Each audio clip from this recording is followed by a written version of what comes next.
It was 2 o'clock in the morning when my world fell apart. I heard the voice of my daughter-in-law, Victoria, through the phone. "We're taking her to the nursing home tomorrow. It's all arranged." My blood ran cold. I grabbed only my purse and escaped through the back door. The next day, they were desperately looking for me, but it was already too late for regrets. My name is Margaret. I am 70 years old, and for the last 5 years, I have lived in the house of my son Daniel and his wife Victoria. I thought it was my home. I thought they were my family. How wrong I was. It all started when I was widowed. Daniel showed up at my door with tears in his eyes, telling me he couldn't leave me alone, that he was my only family, that he needed me close. His words moved me so much that I sold my condo and moved in with them. At first, everything seemed perfect. Daniel treated me with affection. Victoria smiled when she saw me, and I felt useful helping with the housework and taking care of them. But slowly, very slowly, the smiles began to fade. The sweet words became sharp. The hugs turned into empty gestures. And I, like a fool, kept believing it was just a rough patch, that things would get better. Victoria was the first to show her true colors. It started with seemingly innocent comments. "Margaret, don't you think you're eating a bit too much? Or, maybe you should stay in your room when we have guests. The house looks tidier that way." Daniel never contradicted her. Even worse, he started to back her up. "Mom, Victoria is right. It's better if you get more rest." Rest. That was their favorite word when they wanted me to disappear. The months passed, and the humiliations intensified. Victoria stopped cooking for me. "If you want something special to eat, you can make it yourself," she would tell me with that fake smile she had perfected. Daniel would pretend not to notice when he came home from work and found my empty plate on the table while they finished their dinner. "Did you eat, Mom?" he would ask distractedly, not really waiting for an answer. One night, while I was washing the dishes after they had gone to their room, I heard their voices through the wall. "You can't keep this up forever," Victoria was saying. "She's too much of a burden." "I know," Daniel replied, "but she's my mother." "Exactly, she's your mother, not mine, and I didn't marry you to become a full-time nurse for the elderly." My hands trembled as I held the plate. A nurse for the elderly? That's what she thought of me. Not a mother-in-law, not a grandmother to her future children, but a burden. The following weeks were hell. Victoria began to treat me as if I were invisible. She would walk past me without even a glance. When I spoke to her, she would respond with one-word answers or simply ignore me. Daniel was no better. He would come home from work, kiss Victoria, and greet me with a nod as if I were a stranger in his own house. But what hurt the most was the way they talked about me when they thought I couldn't hear them. "She's getting slower," Victoria would say. "Yesterday it took her an hour to do something that would normally take 20 minutes. Maybe we should look into some options," Daniel would reply with a hesitant voice. Options. That word haunted me during sleepless nights. What kind of options? I didn't dare to ask, but something inside me already knew the answer. What they didn't know, what they never bothered to find out, was that I had my own secrets. Secrets I kept like cards up my sleeve for the day I would need them. During my 60 years of marriage, my late husband and I had been very careful with our money. We had properties, investments, savings accounts that had grown silently over the years. When I sold my condo to move in with Daniel, I didn't spend that money. I invested it, and it had grown. A lot. Furthermore, there was something else they were completely unaware of. Something that could change everything if I ever decided to reveal it. But that night, that damned August night, while I was pretending to sleep in my small room at the end of the hall, I heard footsteps in the kitchen. It was Victoria, talking on the phone in a low voice. I got up silently and walked to my bedroom door. Her words reached my ears like daggers. "Yes, I've already spoken with the director. She can take her in tomorrow. Daniel agrees. We just need her to sign the papers." A pause. My heart was beating so loudly I was afraid she could hear it. "No, she doesn't know anything. Tomorrow we'll tell her it's just a visit, to see the place. Once she's there, it will be easier to convince her to stay." Another, longer pause. "Do I feel bad? Please. We've been putting up with her for 5 years. It's time for her to live her own life in the place where she belongs." My knees almost buckled. The nursing home. They were going to take me to a nursing home, without consulting me, without giving me a choice, as if I were a piece of old furniture they wanted to get rid of. In that moment, I knew I had to act. I couldn't just stay there waiting for morning to come and for them to drag me away like an animal to the slaughter. Very slowly, I returned to my room and grabbed my purse. Inside were my most important documents, some cash, and my phone. It was all I needed for now. I waited until I heard Victoria go upstairs and close her bedroom door. Then, like a thief in my own house, I tiptoed to the back door. The night air was cool against my skin. For the first time in years, I took a deep breath and felt something akin to freedom. I didn't know exactly where I was going, but I knew one thing with absolute certainty. I was never going to be anyone's victim again. I walked through the dark streets for an hour before catching a cab. I gave the driver the address of the most elegant hotel in the city. If they were going to treat me like a homeless person, it was time to remind them who I really was.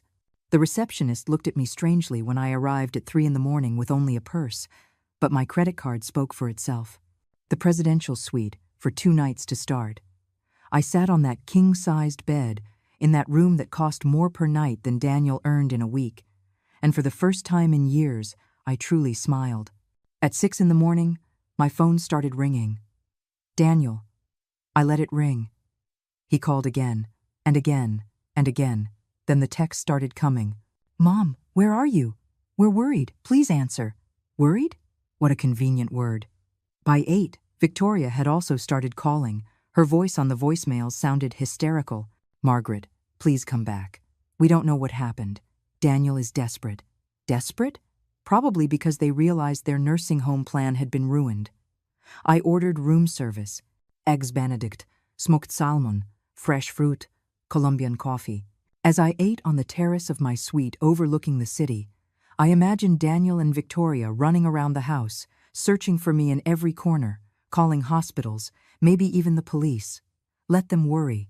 Let them feel even a fraction of the anguish I had felt for years. After breakfast, I made some important calls. The first was to my bank. I wanted to know exactly how much money I had available. The figure surprised even me. The investments had performed better than I had expected. The second call was more delicate. I dialed the number of Benjamin Carter, the best family law attorney in the city. I knew him because he had handled my husband's will years ago. Mrs. Margaret? His voice sounded surprised. How are you? I need to see you urgently, Benjamin. I have a complicated family situation. Of course. Can you come in this afternoon? I'll be there. The third call was the most important of all. I dialed a number I had saved for more than 5 years, since I moved in with Daniel. It was Lauren, my old friend and real estate agent. Margaret, what a surprise to hear from you. How are you, dear? Lauren, I need you to do a very special favor for me. Do you remember that property downtown you saw years ago? The one you said would be perfect for me if I ever decided to be independent again? While we talked, my phone kept vibrating with missed calls. Daniel had called 14 times, Victoria 8. They had even managed to find my late husband's number, which I still kept as an emergency contact, and had called there. How desperate it must be to not be able to control someone when you're used to manipulating them. At 2 in the afternoon, I went down to the hotel lobby dressed in my best pearl gray suit and my most elegant leather shoes. I had made an appointment at the hotel's beauty salon. Manicure, pedicure, cut and style. If I was going to start a war, I would do it looking impeccable. The stylist, a young woman named Katie, looked at me curiously. Special occasion, ma'am? You could say that, I replied. It's the first day of the rest of my life. While Katie worked on my hair, I reflected on the last 5 years. How had I allowed them to treat me like that? When had I stopped valuing myself? The answer was painful but clear. From the moment I thought being a burden was better than being alone. But I wasn't alone anymore.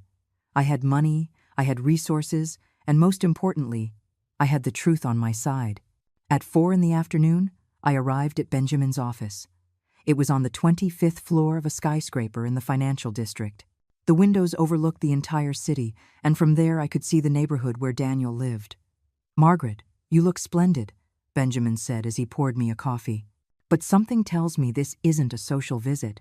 I told him everything, the conversation I had overheard, the nursing home plan, my nighttime escape.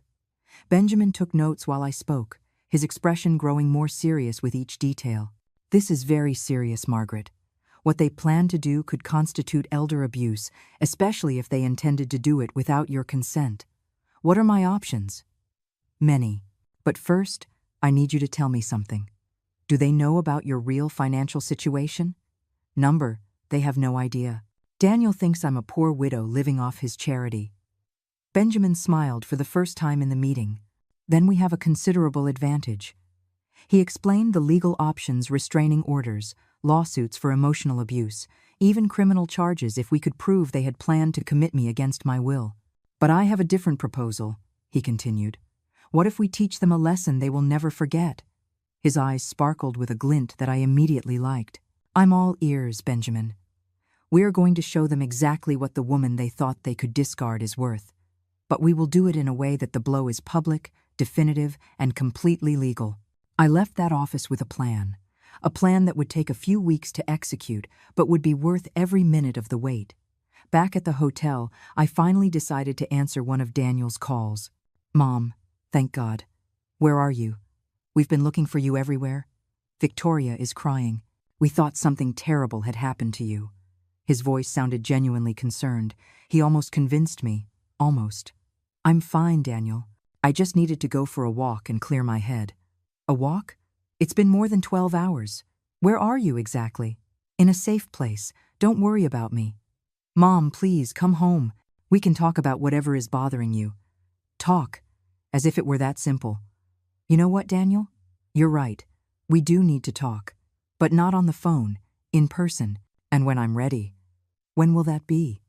Soon. Very soon. I hung up before he could reply.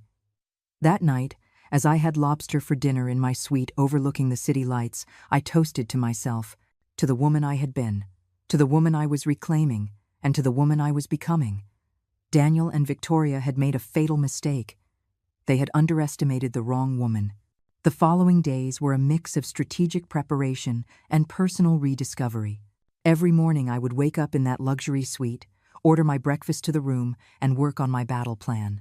While Daniel and Victoria kept calling, desperately, their messages had evolved from concern to pleading, and then to something that sounded dangerously close to veiled threats. Mom, this isn't funny anymore, Daniel said in his last message. Victoria is sick with nerves. You need to come back right now, or we will have to take more drastic measures. More drastic measures? Like taking me to the nursing home by force? How predictable they were. But there was something they didn't know, something I had discovered during my conversations with Benjamin. It turns out that the house where they had lived all these years, the house Daniel considered his, actually had a more complicated history. When my husband died, he left that property in a trust under my name.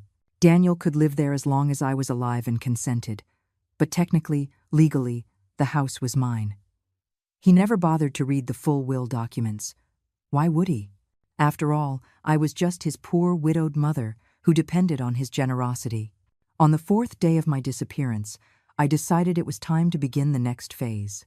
Lauren had found the perfect apartment, a penthouse in the most exclusive neighborhood in the city, fully furnished, with 24-hour concierge service. Margaret, this place is a dream, she told me as we toured the apartment. 2 bedrooms, 3 bathrooms, a terrace with a hot tub, and the most spectacular view in the entire city. When can I move in? Whenever you want. The owner is desperate to rent it to someone reliable. I signed the lease that same afternoon, 2 years, paid in advance, in cash. After leaving the real estate office, I took a taxi to the most elegant shopping mall in the city. It was time to renew my wardrobe. For years, I had dressed like the poor widow they thought I was.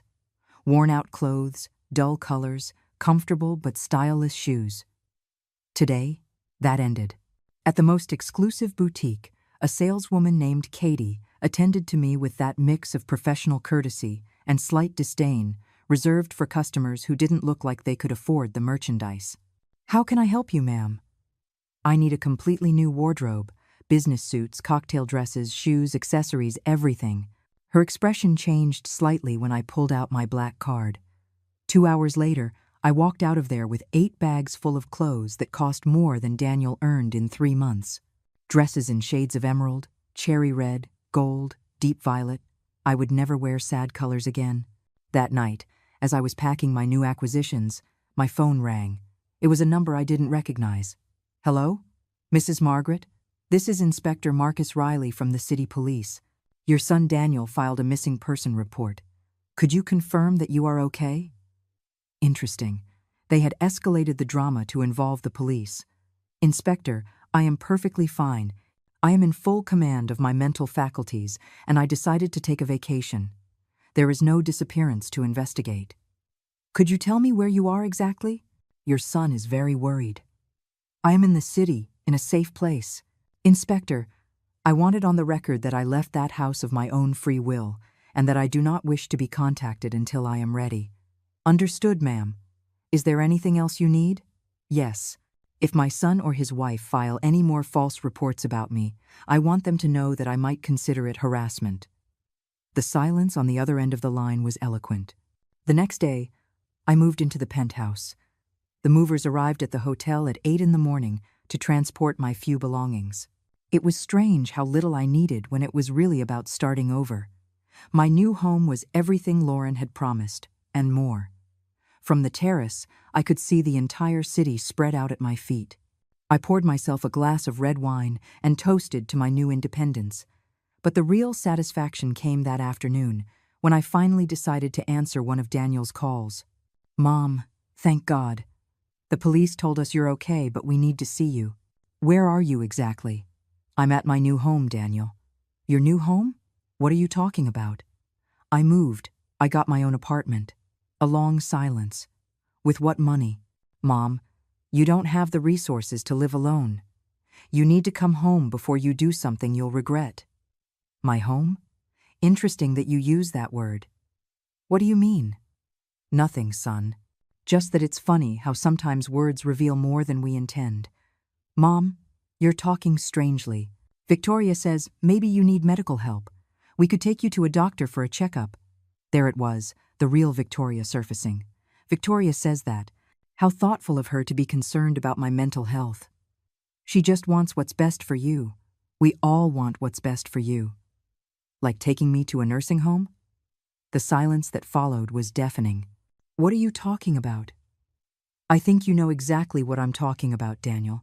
Mom, we never. Never what? Never planned to commit me without my consent? Never discussed how convenient it would be to get rid of the burden I represent? I don't know where you heard that, but I heard it from your wife's lips, Daniel. At 2 o'clock in the morning, on the phone, arranging my fate as if I were a piece of old furniture to be discarded. Another long, tense silence. Mom, if you overheard something out of context? Out of context? We're taking her to the nursing home tomorrow. It's all arranged. What context could possibly make those words mean something different? We were just exploring options. Without consulting me. We thought it would be for the best. You thought it would be more convenient. For you, it's not like that. Then explain it to me, Daniel. Explain how planning to commit your mother without her knowledge is an act of love. He couldn't, because there was no explanation that could justify the unjustifiable. I want to see you, he finally said. We need to talk in person. I agree, but it will be when I decide. Where I decide. And on my terms. When? Soon, son. Very soon. And when we do see each other, you're going to discover a few things about your poor, widowed mother that are going to surprise you very much. I hung up before he could respond. That night, as I had dinner on my terrace under the stars, I called Benjamin. How is our project coming along? Better than expected, Margaret. I have some very interesting information about Daniel and Victoria's finances. Apparently, they've been living beyond their means for years. How far beyond? Credit card debt, personal loans, a late mortgage. They've been using your presence in the house to justify expenses they can't afford. Interesting. There's more. Apparently, Victoria has been telling her friends that you have senile dementia, and that's why you need special care. She's been building a narrative to justify the nursing home. My blood boiled. Do you have proof of that? I'm gathering it. Margaret, When we're done with this, they are going to regret ever messing with you." I hung up with a smile on my lips. Daniel and Victoria had no idea what was coming for them. A week after moving into the penthouse, I had established my new routine. Breakfast on the terrace, a workout in the building's gym, afternoons working with Benjamin on our master plan. For the first time in years, I felt alive, powerful, in control of my destiny. Daniel had stopped calling after our last conversation. Victoria, on the other hand, had intensified her attempts. Her voicemails revealed a growing desperation. "Margaret, please, come back. Daniel is a mess. He's barely eating, barely sleeping. This is destroying us as a family." As a family? What irony. "Margaret, I know you're angry, but running away doesn't solve anything. We're adults. We can talk like civilized people." Civilized people, like when they were planning to commit me without my consent. But the message that caught my attention the most arrived on a Thursday night. "Margaret, I need to be honest with you. Daniel is considering reporting you as mentally incompetent. He says your behavior proves you can't make rational decisions. Please, come back before this gets out of control." There was the real Victoria, the veiled threat wrapped in false concern. I forwarded the message to Benjamin immediately. "Perfect," he said when I called him. "This is exactly what we needed. They're digging their own grave." "How so?" "If Daniel tries to have you declared mentally incompetent, we would have grounds for a lawsuit for defamation and elder abuse. But more importantly, it would be the perfect time to reveal your true financial situation. Do you have everything ready for phase 2? "Everything is prepared. Are you sure you want to do this in public?" "Absolutely. I want it to be as humiliating for them as it was for me to hear their plans that night." The plan was simple, yet devastating.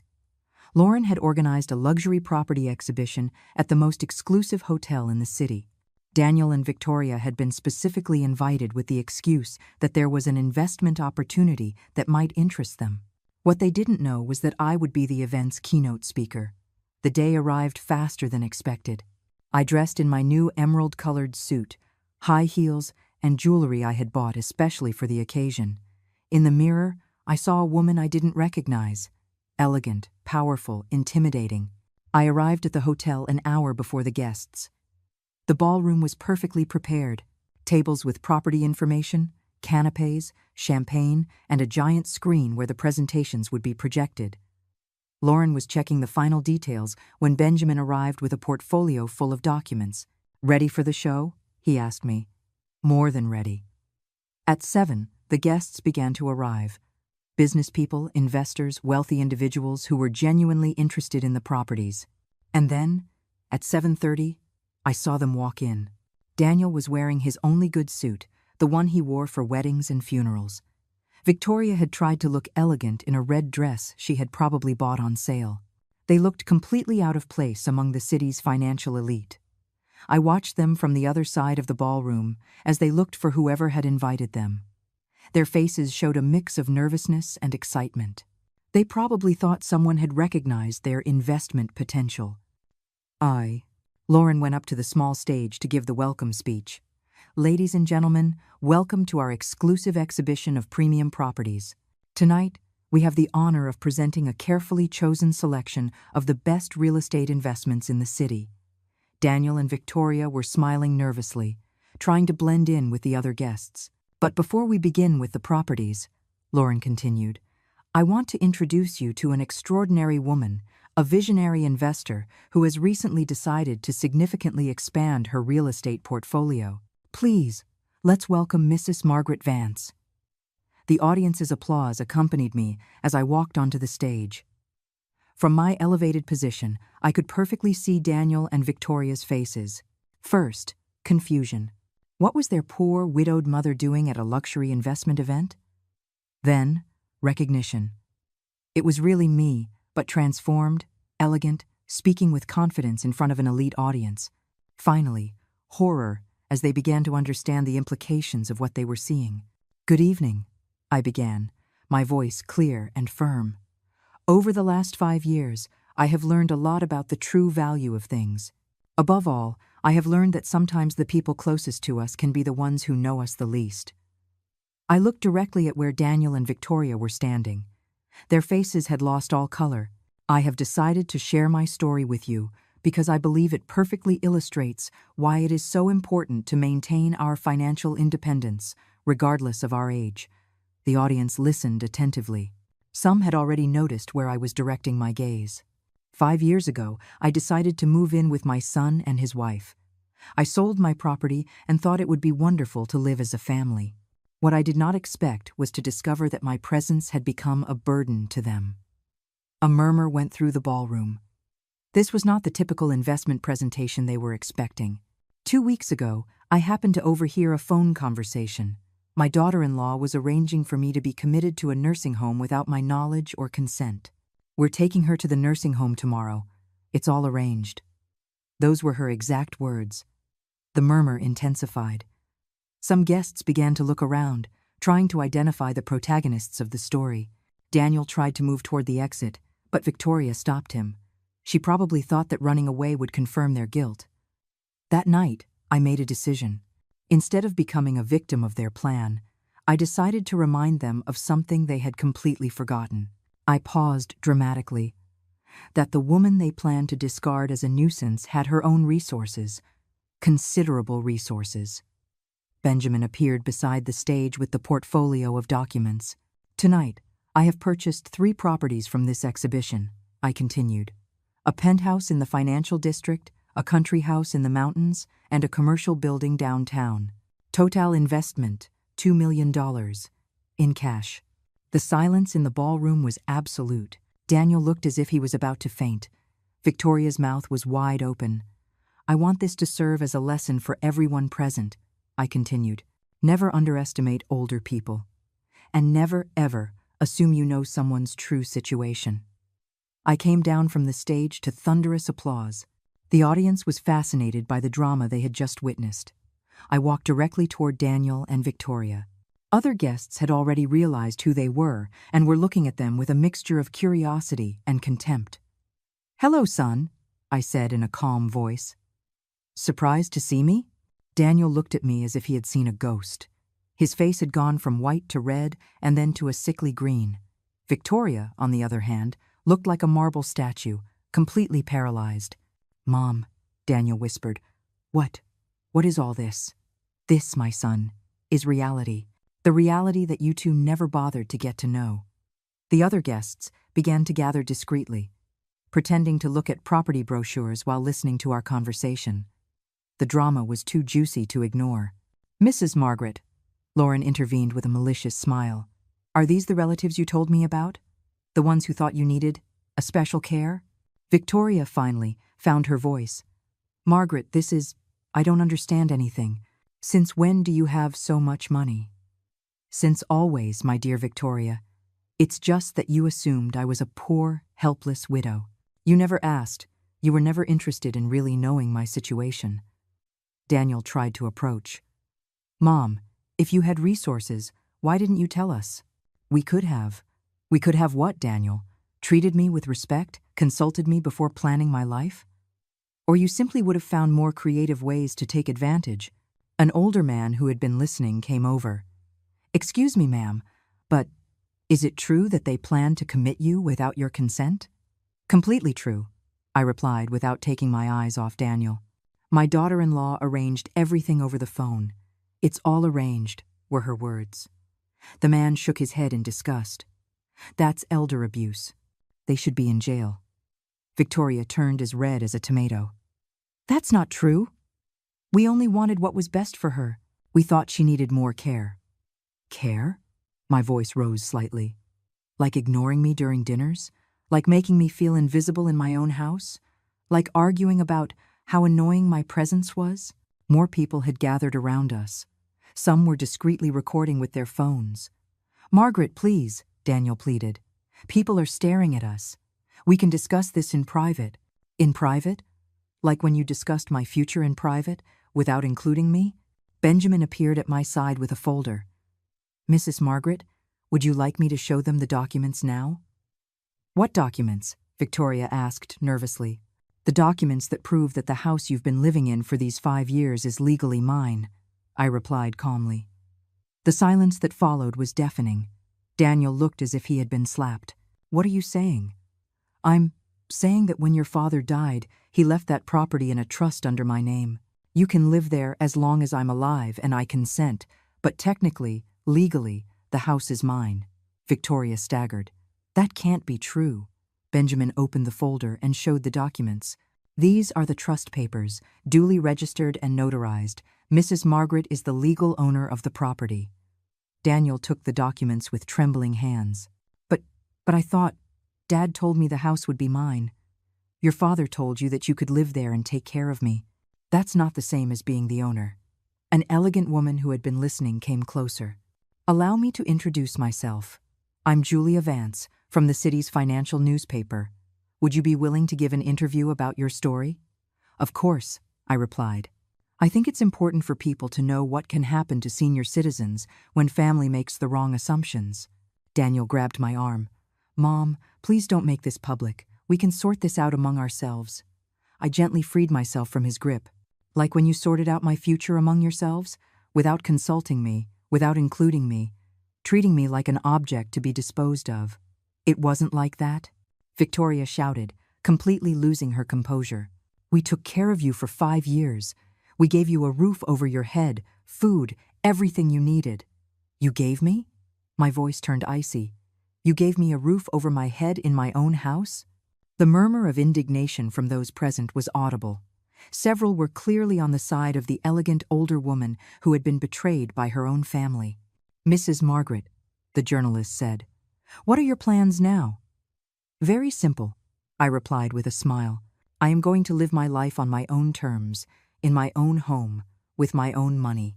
And I am going to make sure my story serves as a warning to other seniors who may be in similar situations. Daniel looked completely defeated. And what about us? Where are we going to live? That, I said as I walked towards the exit, is an excellent question. One you should have asked yourselves before you planned on sending me to a nursing home. The following days were a whirlwind of media activity. The story of the betrayed millionaire grandmother had gone viral on social media. The videos from the event had been shared thousands of times, and my phone wouldn't stop ringing with interview requests. But the most satisfying part was watching Daniel and Victoria try to manage their public image. Victoria had created an Instagram account where she tried to tell her side of the story. People don't understand, she said in her tearful videos. We love Margaret like family. We only wanted what was best for her. Modern nursing homes are beautiful places where seniors can socialize and receive professional care. Her followers didn't believe a word of it. The comments were ruthless. Without consulting her? At 2 a.m? That's not love, it's abuse. And why didn't you know she had money? Weren't you interested in actually getting to know the woman you lived with? My grandmother always says, the family that betrays you once will betray you always. I do's. Daniel had opted for a different strategy. He had started calling me directly, leaving increasingly desperate messages.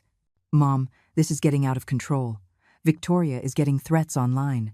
People recognize us on the street and insult us. Please, say something publicly to calm things down. Calm things down? After 5 years of humiliation, they wanted me to defend them publicly?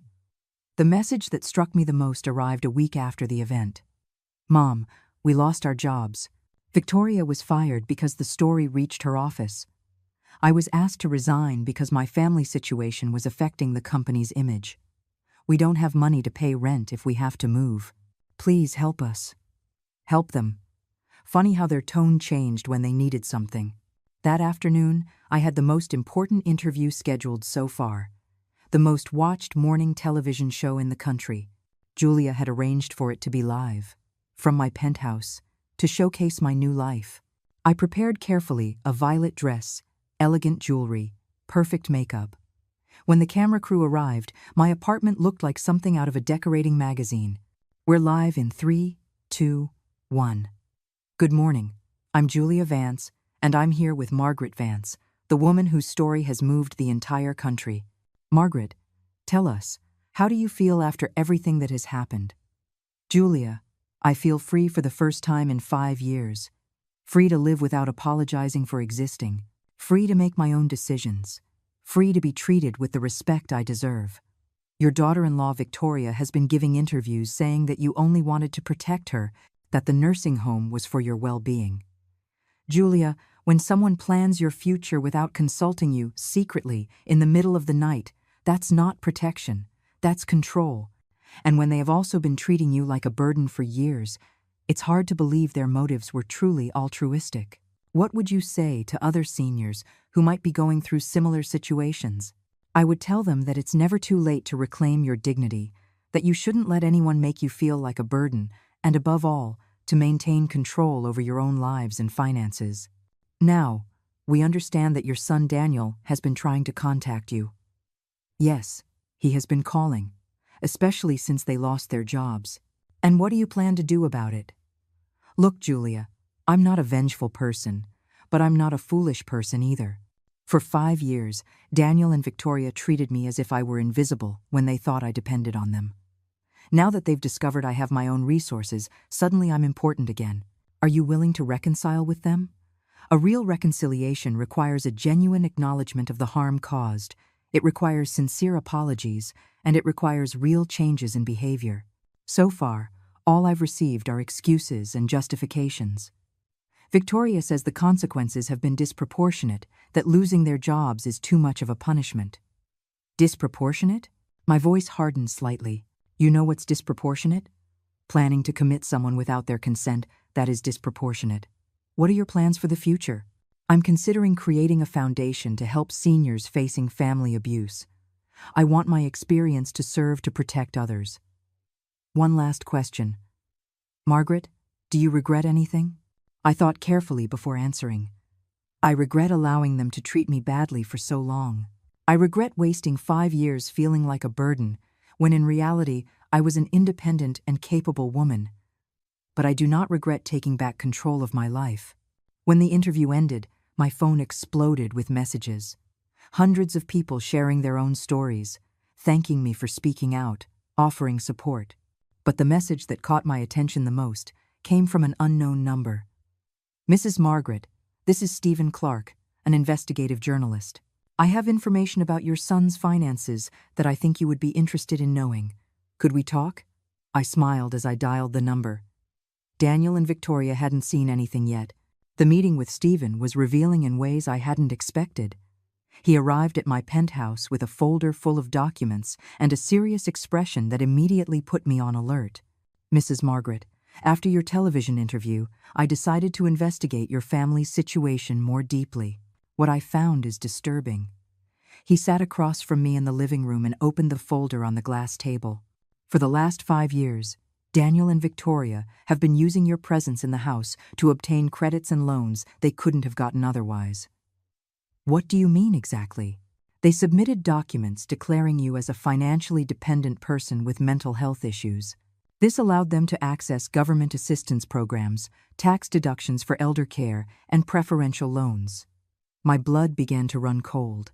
They financially benefited from pretending I had mental problems? Exactly. Here are the tax returns for the last 3 years.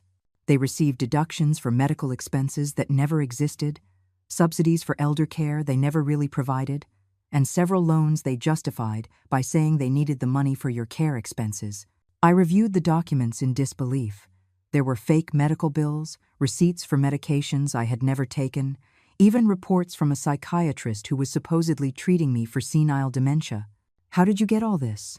I have contacts in various institutions. When a story like yours becomes public, sometimes people who were previously silent decide to speak up. Stephen pulled out more papers. But there's something more serious. Victoria has been running a blog for 2 years where she documents her heroic struggle caring for her mother-in-law with dementia. He showed me printouts of the blog. The title was Living with Margaret, a devoted daughter-in-law's diary. I read some entries with growing horror. Today, Margaret had another episode. She couldn't remember where she put her medicine and blamed me for hiding it. It's so hard to stay patient when the illness makes her so aggressive. Daniel is exhausted. Working all day and then coming home to deal with his mother's mood swings is wearing him down. But we carry on, out of love. The doctors say Margaret's condition is only going to get worse. We're considering professional care options. It's heartbreaking, but perhaps it's for the best for everyone. Is all of this made up? I asked. though I already knew the answer. Completely fabricated. But here's the interesting part. The blog has generated income. It has sponsors, affiliate links, even a donation account to help with Margaret's medical expenses. How much money have they made from this? Approximately $15,000 over the last 2 years. I was speechless. They hadn't just planned to get rid of me. They had been profiting from lies about my mental health for years. There's more, Stephen continued. Victoria also created a profile on a crowdfunding platform 6 months ago. They were raising money to renovate the house and make it safer for a person with dementia. How much did they raise? $8,000 so far. It was too much. I got up from my seat and walked to the window. The city view that usually calmed me now felt blurred by rage. What can I do legally with this information? A lot. Fraud, swindling, misappropriation, defamation. We could build a solid case that could result in criminal charges. My phone rang at that moment. It was Daniel, probably calling for the 15th time that week. This time I decided to answer. Yes? Mom, thank God you answered. We need to talk urgently. I'm busy, Daniel. Mom, please. Victoria is having panic attacks. The harassers online are posting our address. Last night someone threw eggs at the house. What a shame. Mom, we are your family. You can't be okay with this happening to us. My family? The family that diagnosed me with senile dementia without my knowledge to obtain financial benefits? A long silence. What are you talking about? I'm talking about Victoria's blog. I'm talking about the false tax returns. I'm talking about the loans you got by lying about my mental condition. Mom, I don't know anything about that. You don't know anything about the blog Living with Margaret, where your wife documents my supposed dementia episodes? You don't know anything about the donations you've been receiving for my medical care? You don't know anything about the fake medical bills you submitted to get tax deductions? This time the silence was deafening. Daniel, I have an investigative journalist sitting right here with documents that prove everything I've just said. Do you want to keep lying? Mom, if there was anything irregular, it was Victoria's idea. I didn't know the details. You didn't know the details of stealing money using my name? You didn't know the details of inventing a mental illness I don't have? Victoria said it was legal. She said that since you lived with us, we were entitled to those benefits. And the blog? Was it also legal to lie publicly about my mental health to make money? Mom, I didn't read the blog. Victoria handled those things. Daniel, do you know what the difference is between you and me? What? When I make a mistake, I own it and take responsibility. You, on the other hand, always find someone else to blame. Mom, please, can we fix this? No, Daniel, we can't. This gets fixed with justice. I hung up and looked at Stephen. When can we file the lawsuits? The lawsuits were filed on a Tuesday morning. Benjamin had worked all night to prepare the documents. Tax fraud, swindling, defamation, identity theft, and elder abuse. It was a legal arsenal that would leave Daniel and Victoria with no escape. But before the documents reached their hands, I had one last card to play. Are you sure you want to do this publicly? Stephen asked me as he set up the recording equipment in my living room. Completely sure. The people who donated money believing Victoria's lies deserve to know the truth. We had decided to do a live broadcast on social media. In just 2 hours, more than 50,000 people had registered to watch. The story had captured the nation's attention. We're live in 3, 2, 1. Good afternoon. I am Margaret Vance, and today I am going to share information with you that will completely change what you thought about my family situation. I looked directly at the camera. Over the last few days, an investigative journalist has discovered that my son and daughter-in-law have been lying about my mental health for years to obtain financial benefits. I held up a copy of Victoria's blog. My daughter-in-law Victoria created a blog called Living with Margaret, where she invented a completely false version of my life. According to her writings, I suffer from senile dementia, have aggressive episodes, and require constant medical care. None of this is true. As you can see in this broadcast, I am in perfect mental condition. I manage my own finances. I live independently, and I make all my own decisions without help. I read one of the blog entries. Today, Margaret had another episode. She couldn't remember where she put her medicine and blamed me for hiding it. This entry is dated on a day I was in New York, closing a real estate investment. The live comments multiplied by the second. People were outraged. But the lie goes beyond the blog.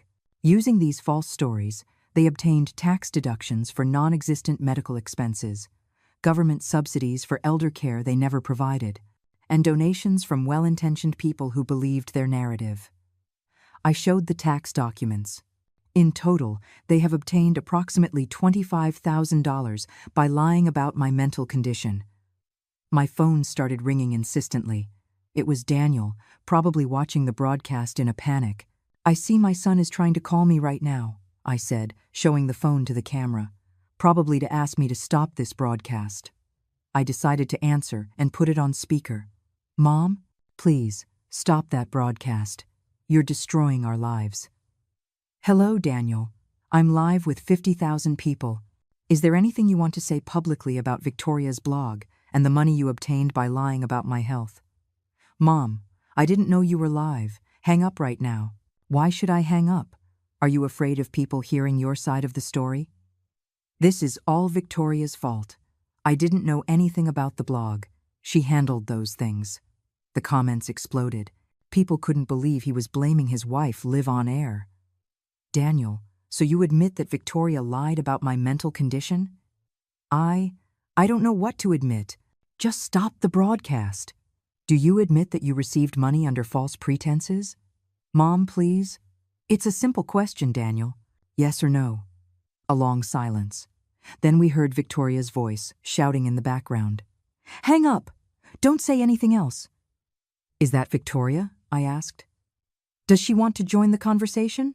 I'm sure the 50,000 people watching us would have some interesting questions for her." "No!" Victoria screamed. "Daniel, hang up now." "Victoria," I said, raising my voice, "could you explain to the audience why you invented stories about my dementia? Could you explain how you justify the money you earned with those lies? You have no right to ruin our lives like this." Victoria shouted, grabbing the phone.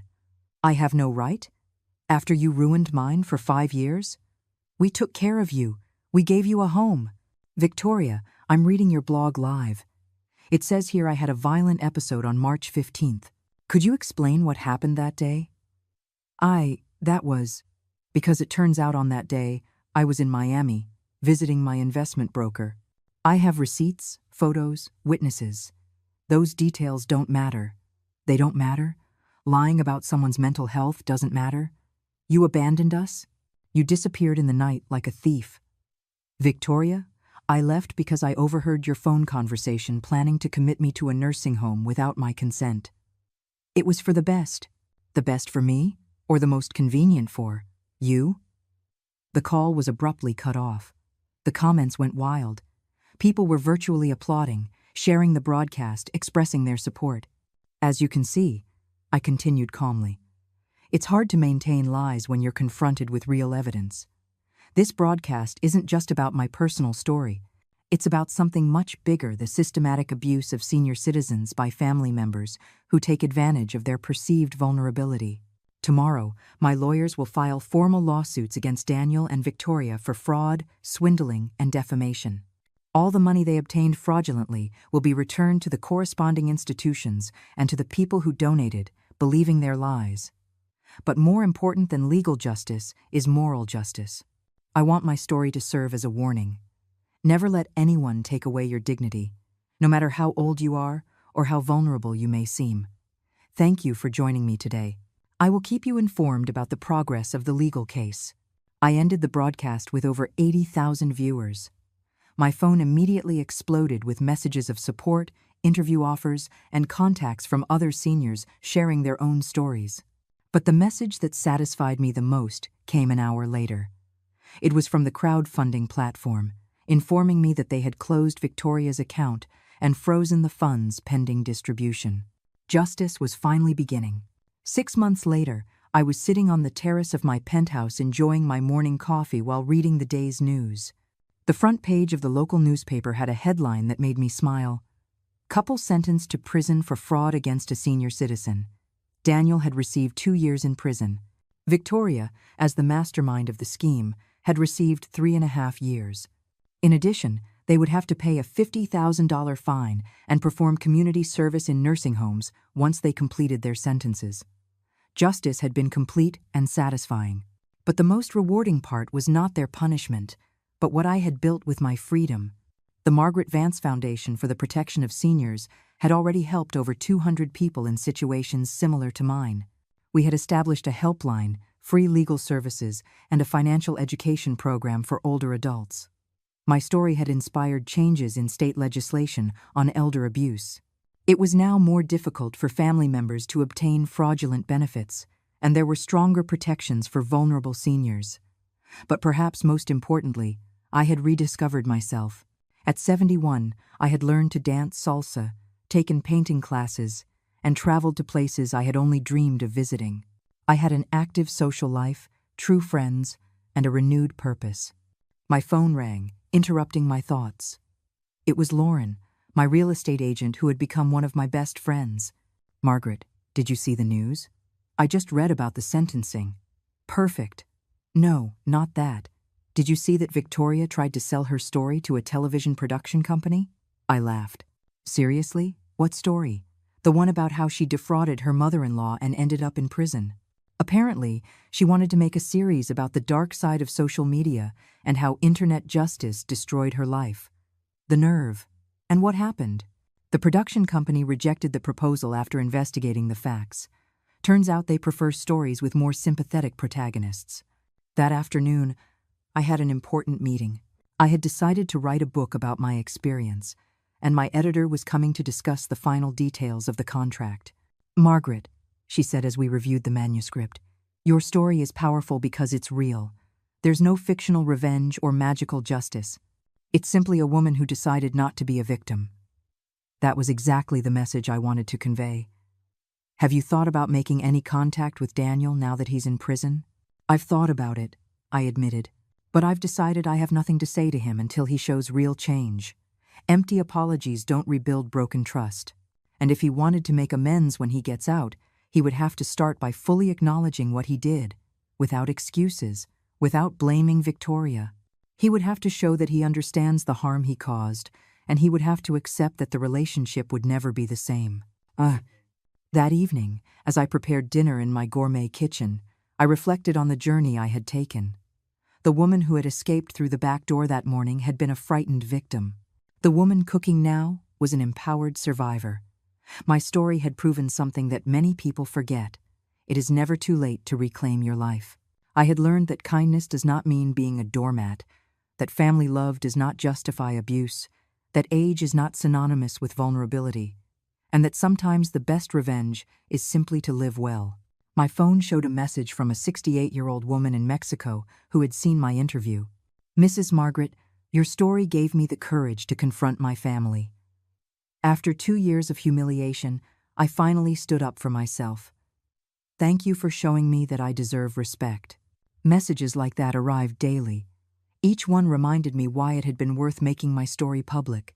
As I had dinner on my terrace, watching the city lights stretch to the horizon, I silently toasted to all the women who had found their voice after years of silence. Daniel and Victoria had thought they were discarding me like trash. Instead, they had freed me to become the best version of myself. On my desk was a photo of my late husband. I spoke to him as I did every night. "My love, I know you would be proud. I didn't let them turn me into a victim. I defended my dignity and helped others defend theirs." That night, before sleeping, I wrote in my journal, "I don't regret adopting Daniel when he was a child. I only regret not understanding sooner that kindness should never be practiced at the cost of self-destruction." The next morning, I would have a new interview, another opportunity to tell my story, another chance to help someone who felt invisible in their own life. Because in the end, I had discovered that my true purpose was not to be the perfect mother or the accommodating mother-in-law. My purpose was to simply be Margaret, a whole, independent, and free woman